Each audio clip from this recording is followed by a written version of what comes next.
Hey this is Palak Sharma from PDS sector. So अब हम types of banks कर रहे थे, जिसमें से हमने सेकंड शेड्यूल, ओनरशिप, ये दोनों कर लिए। अब हम कवर करेंगे organisational structure.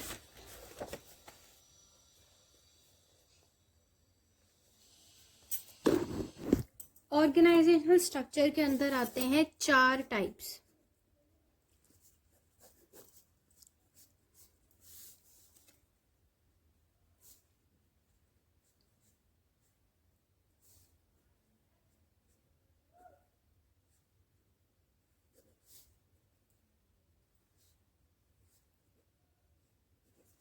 Unit banking, branch banking, corresponding banking, chain and group banking. तो ये जो टॉपिक्स हैं बहुत लंबे लंबे वास्टली समझाए हुए हमारे इसमें। तो हम इसमें कवर करेंगे अभी कॉरेस्पॉन्डिंग और चेन, और नेक्स्ट में हम कवर करेंगे यूनिट और ब्रांचिंग। हम इसके अंदर कवर करेंगे यूनिट और ब्रांच। कॉरेस्पॉन्डिंग और चेन हम नेक्स्ट वीडियो में समझेंगे, ठीक है। सो इससे पहले करते हैं यूनिट बैंकिंग। अब क्या होता है कि कोई भी एक बैंक है जैसे, ठीक है, वो अपना बिजनेस या तो सिंगल एक कोई भी अकेली यूनिट, अकेली ब्रांच से चला लेता है, सिंगल ऑफिस से चला लेता है, या फिर कोई बहुत सारी ब्रांचेस बना लेता है, वो मतलब बहुत सारे ऑफिसेस खोल लेता है, ठीक है। यूनिट बैंकिंग में होता है सिंगल ऑफिस खोलना, मतलब एक लिमिटेड एरिया के अंदर काम करना, ठीक है। Operating with in a limited area. ये ओरिजिनेट हुआ था यूएसए में, और इसके जो ऑपरेशंस है ना वो बहुत बहुत छोटे छोटे से ऑपरेशंस उसे परफॉर्म करने होते हैं एज कम्पेयर टू ब्रांच। अभी हम ब्रांच पढ़ेंगे तो हमें तब ये वाला पॉइंट समझ आएगा, ठीक है। तो क्या क्या किया हमने कि एक जो कोई भी बैंक होता है वो या तो सिंगल ऑफिस ऑपरेट करता है या फिर ब्रांचेस ऑफिस ऑपरेट करता है। तो इसके अंदर हम कर रहे हैं सिंगल ऑफिस, मतलब लिमिटेड एरिया के अंदर काम हो रहा है। यूएसए ने ये ओरिजिनेट किया था, और इसके अंदर जो हम फंक्शंस परफॉर्म करते हैं, वो ऑपरेशंस परफॉर्म करते हैं, वो ब्रांच बैंकिंग से बहुत ही स्मॉल होते हैं, ठीक है। अब इसके अंदर आएंगी हमारी कुछ मेरिट्स और कुछ demerits related to unit banking. Merit में सबसे पहला है कि लोकल डेवलपमेंट।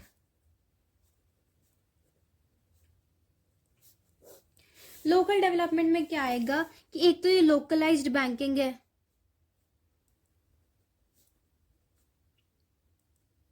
ठीक है, मतलब छोटे से एरिया के अंदर ये काम स्टार्ट कर रही है। साथ ही साथ अगर ये लोकल से एरिया की, इस एरिया में इतना सा ही एरिया है, उसी में इसका एक बैंक खुला हुआ है, तो ऑब्वियसली इसे आसपास के एरिया की नॉलेज पूरी की पूरी नॉलेज होगी, ठीक है। तो ये स्पेशलाइज्ड नॉलेज रखता है उस लोकल एरिया के प्रॉब्लम्स की।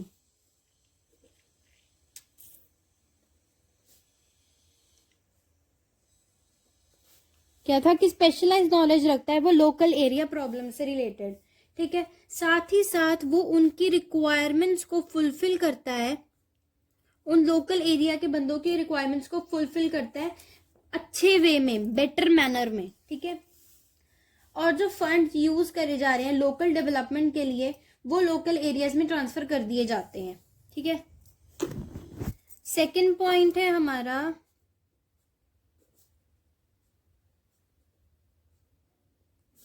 Easy management. अभी छोटे से एरिया को मैनेज कर रही है, तो इसकी जो मैनेजमेंट है वो इजी होगी, इजी भी होगी, साथ ही साथ एफिशिएंट भी होगी एज कंपेयर टू हमारे ब्रांच मैनेजमेंट, ब्रांच बैंकिंग से। और कुछ चांसेस हैं फ्रॉड के और इरेगुलरिटीज के, मतलब है चांसेस बट कम चांसेस हैं फ्रॉड और इरेगुलरिटीज के,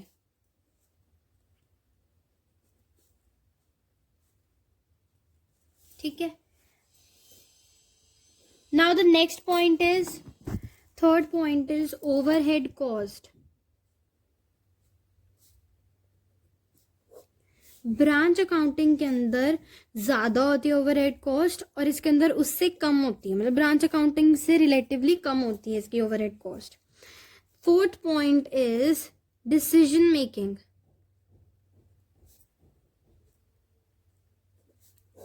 अब ये एक है इंडिपेंडेंट यूनिट, मतलब इसका अपना खुद का ही यूनिट है, इसका आगे कोई और है नहीं है।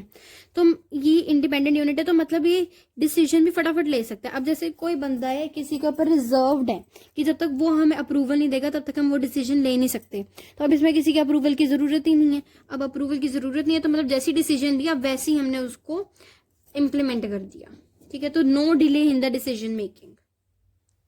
तो ये हमारे मेरिट्स आ गए। मेरिट्स हमारे 4 हो गए, local development, easy management, overhead cost और डिसीजन मेकिंग। अब हम करते हैं demerits. First point is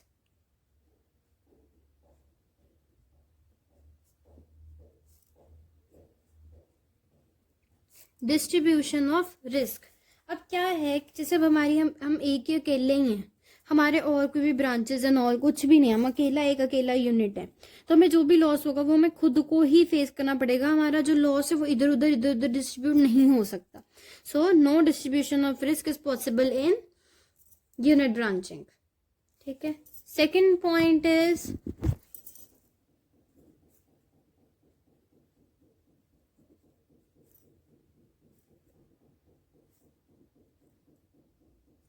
inability to face crisis. मतलब हमारे पास है लिमिटेड रिसोर्सेज हैं, तो हमारी एबिलिटी जो है वो रिस्ट्रिक्ट हो रखी है। मतलब हमारे पास इतने ही रिसोर्सेज, तो हमारी एबिलिटी रिस्ट्रिक्ट हो रखी है कि हम इससे ज्यादा कर ही नहीं सकते, तो हम अपने फाइनेंशियल क्राइसिस के अंदर फंस चुके हैं। ठीक है, थर्ड पॉइंट इज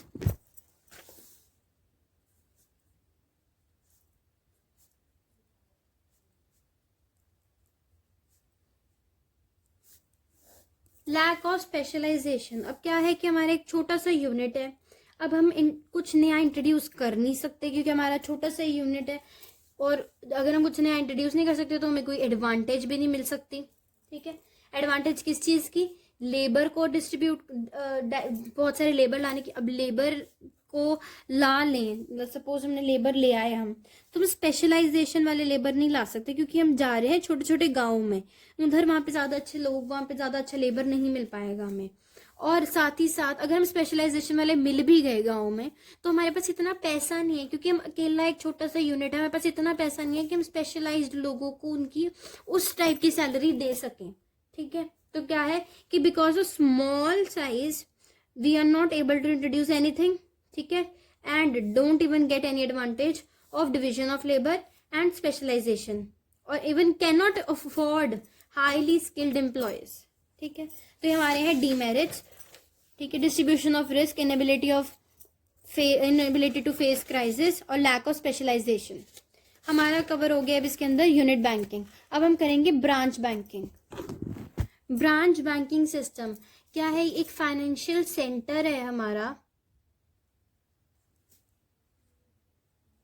इसमें क्या होता है कि एक अकेला बैंक है। ठीक है, एक ही बैंक है। सपोज इसमें हम एग्जांपल, सबसे बेस्ट एग्जांपल है इसका एसबीआई। एसबीआई एक बैंक है पर इसकी ब्रांचेस जगह जगह पर मिल जाती है हमें। उससे क्या होता है कि हमें ना, मतलब हर जगह वो सर्विसेज मिल जाती है। अब हमें जरूरी नहीं है कि अब हम यहाँ रह रहे हैं और एसबीआई का ब्रांच है, मतलब एसबीआई का इधर ही है सिर्फ एसबीआई यूनिट, तो हमें यहाँ आना पड़े। अब हमारी यहाँ पे भी ब्रांच है सपोज, तो हमें यहीं जाना पड़ेगा, तो हमारे लिए मोर कन्वीनियंट है कि हम यहाँ पे चले जाएं। ठीक है, साथ ही साथ मतलब सारी डिफरेंट लोकेशंस पे, out of the city, city के अंदर, यहाँ वहाँ, हर स्टेट में एसबीआई है ही है। ठीक है, कॉमन है ये इंडिया के अंदर बहुत ही। ये वाला जो ब्रांच बैंकिंग सिस्टम है ये इंडिया के अंदर कॉमन है। एसबीआई, एचडीएफसी बैंक और पंजाब नेशनल बैंक, ये ऐसे बैंक्स हैं जो हर जगह हमें मिल जाते हैं। ठीक है, हम इस हर जगह ये सर्विसेज प्रोवाइड करते हैं। सारे टाइप की सर्विसेज हमें मतलब जो सर्विसेज हमें यहाँ मिलेंगी वो हमें हर ब्रांच में मिल जाती हैं। ठीक है, सर्विसेज जैसे कि विड्रॉल की, डिपॉजिट की,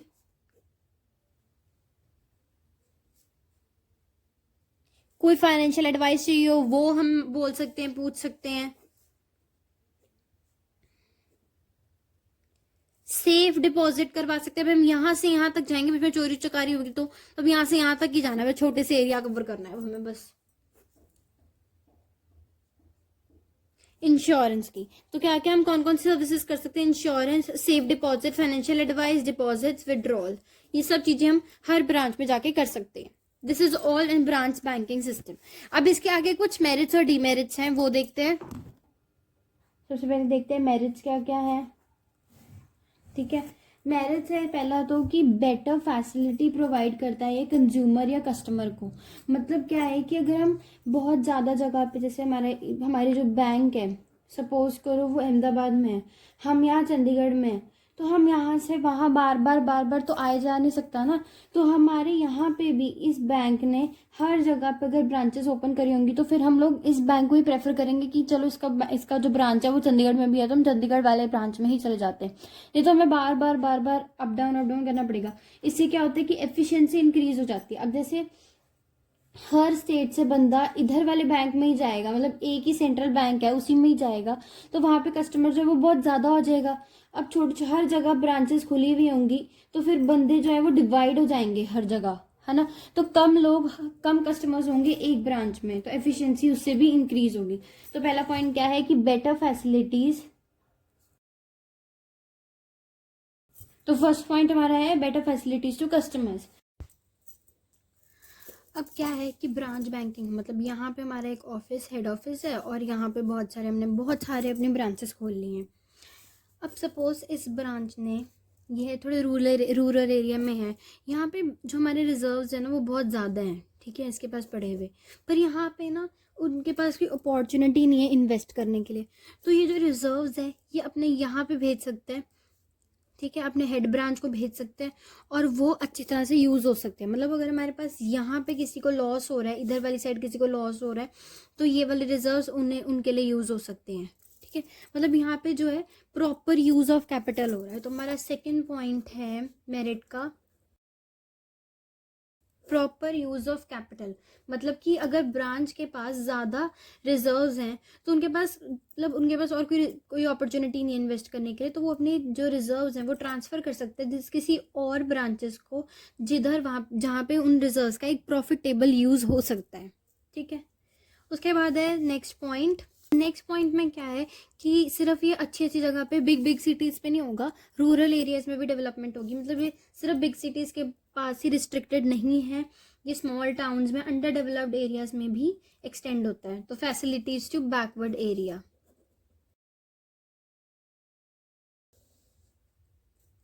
ठीक है। तो ऐसा नहीं है कि इस ब्रांच में अलग सा कोई रेट ऑफ इंटरेस्ट होगा, इधर कोई और रेट ऑफ इंटरेस्ट होगा, इधर कोई, हर जगह यूनिफॉर्म रेट ऑफ इंटरेस्ट रहेगा। नेक्स्ट पॉइंट है यूनिफॉर्म रेट ऑफ इंटरेस्ट।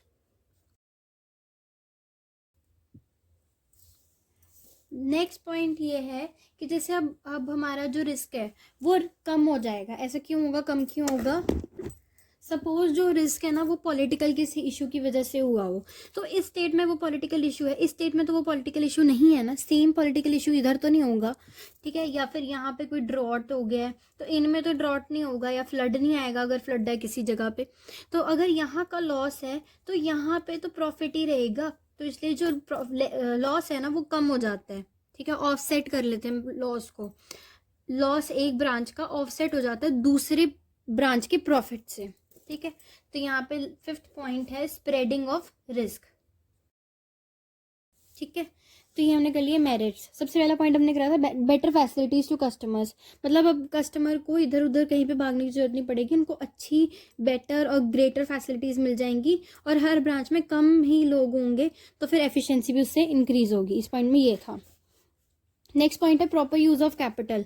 अब हम रिजर्व्स अगर किसी के पास ज़्यादा हो गए हैं तो फिर उधर अपॉर्चुनिटीज़ नहीं है, तो फिर वो किसी और जगह पे वो अपना रिजर्व को ट्रांसफ़र कर सकते हैं। फैसिलिटीज़ टू बैकवर्ड एरिया, ये जो है ब्रांच बैंकिंग सिर्फ ये बड़ी बड़ी सिटीज़ में ही अवेलेबल नहीं है, बल्कि ये छोटी सिटीज़ में भी जाते हैं, तो इसलिए बैकवर्ड एरियाज़ में भी फैसिलिटीज़ प्रोवाइड हो जाती हैं।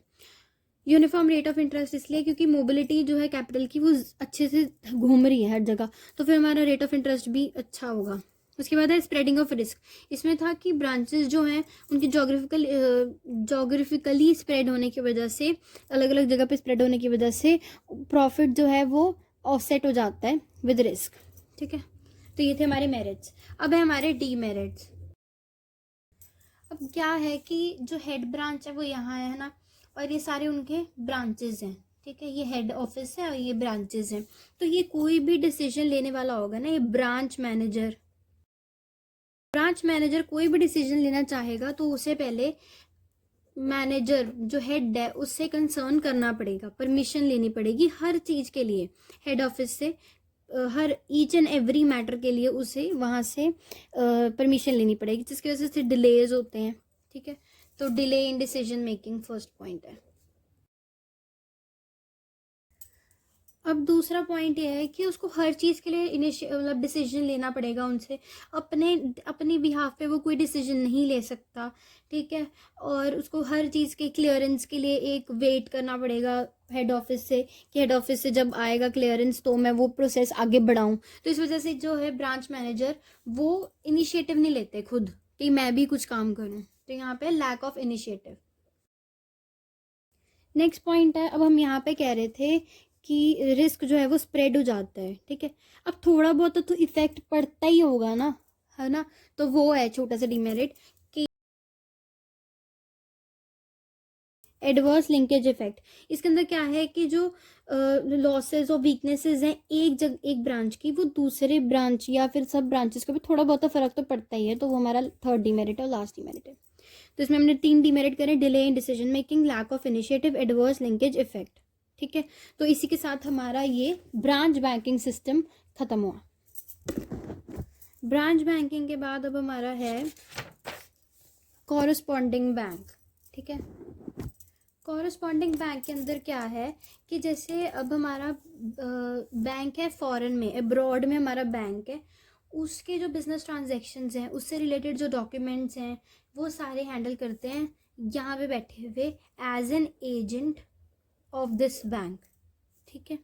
क्या है कि अब वो बैंक जो हैंडल करता है बिजनेस ट्रांजैक्शंस और उसके associated documents as an agent of the bank, ठीक है। उस बैंक के एजेंट की तरह हम उसको हैंडल कर रहे हैं, और हम बैठे हुए किसी और कंट्री में, ठीक है। बैंक कहीं और है और हम बैठे कहीं और है, और उसके जो डॉक्यूमेंट्स हैं, उससे रिलेटेड जो भी ट्रांजेक्शन है वो हम परफॉर्म कर रहे हैं एज एन एजेंट।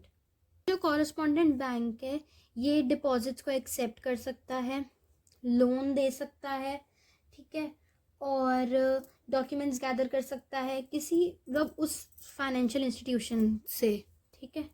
क्या है इसमें कि correspondent bank can conduct business transactions, है ना, except deposit, gather documents on behalf of the financial institutions. ये वाले बैंक्स ना ज़्यादातर फॉरेन में ही होते हैं, इंडिया में कम ही आते हैं ऐसे बैंक। उसके बाद हमने अब कर लिया कॉरस्पॉन्डिंग, कर लिया ब्रांच, कर लिया यूनिट, कर लिया। अब हमारा बचा कौन सा है, chain and group bank. Chain banking क्या होता है, चेन बैंकिंग होता है कि 3 या 4 बैंक्स हैं, ठीक है। इन सबको एक ही पर्सन या कोई एक ही एंटिटी ओन कर रही है, ठीक है, उसे कंट्रोल कर रही है उन बैंक्स को, और ये सब इंडिपेंडेंटली चार्टर्ड है, मतलब अपने ट्रांजैक्शंस अपने आप संभालते हैं। ये अब ऐसा मत सोचना कि ब्रांच से रिलेटेड होगा, ब्रांच जैसा है, नहीं है, ब्रांच जैसा नहीं है। ब्रांच में क्या होता था कि इन सब का एक हेड ऑफिस होता था और ये सब के जो ट्रांजैक्शंस थे वो संभालता था। ये अपने ट्रांजैक्शंस खुद हैंडल करते हैं, ठीक है। ये सिर्फ ये जो सारे हैं ना, ये एक ही बैंक के अंडर नहीं आते, ये सब का एक बैंक था और ये उनकी ब्रांचेस बनी हुई थी। ये सब अलग अलग बैंक्स हैं, इनको बस एक बंदा ओन करता है, ठीक है। बैंक सारे अलग अलग हैं, ये सब बैंक्स एक दूसरे से बिल्कुल अलग हैं, नाम ही बिल्कुल अलग। जैसे सपोज कर लो ये SBI हो, ये HDFC हो, ऐसे एग्जाम्पल ले रही हूँ, इससे मान ना लेना। तो ये सब अलग अलग बैंक्स हैं जिनको एक पर्सन वो करता है, ओन करता है, उन्हें उनका कंट्रोल करता है, ठीक है। और पर ये सारे के सारे इंडिपेंडेंटली चार्टर्ड हैं। ये हमारा चेन बैंकिंग। चेन और ग्रुप बैंकिंग एक दूसरे से बिल्कुल डिफरेंट है। ग्रुप बैंकिंग एक्चुअल में होता क्या है, ग्रुप बैंकिंग क्या होता है, ये एक टाइप का फाइनेंशियल इंस्टीट्यूशन है, फाइनेंशियल सर्विस है बैंक्स के अंदर, जिसमें स्पेशल ऑफर प्रोवाइड करते हैं ये लोग किसी particular specific group of people को। वो स्पेसिफिक ग्रुप ऑफ पीपल उनके एम्प्लॉयज भी हो सकते हैं, ठीक है, उसी सेम कंपनी में उनके ही एम्प्लॉयज, सेम ऑर्गेनाइजेशन में काम करने वाले लोग। Group banking is a type of financial service in which banks offer special benefits such as better interest rate provide कर देना उनको, ठीक है। तो इंटरेस्ट रेट किससे प्रोवाइड कर रहे हैं, स्पेसिफिक ग्रुप ऑफ पीपल को, ठीक है। This group could be the employees of the same company, ठीक है, या फिर सेम ऑर्गेनाइजेशन के मेंबर्स। ये हमारा चेन बैंकिंग और ग्रुप बैंकिंग है। इसी के साथ हमारा based on organisational structure complete हो गया, unit, branch, corresponding, chain and group. ठीक है, अब हम करेंगे टाइप्स में, ये हो गया, ये हो गया, ये हो गया। अब हम करेंगे फंक्शंस के बिहाफ पे। So thank you so much for watching. If you like the video, do watch the next videos too.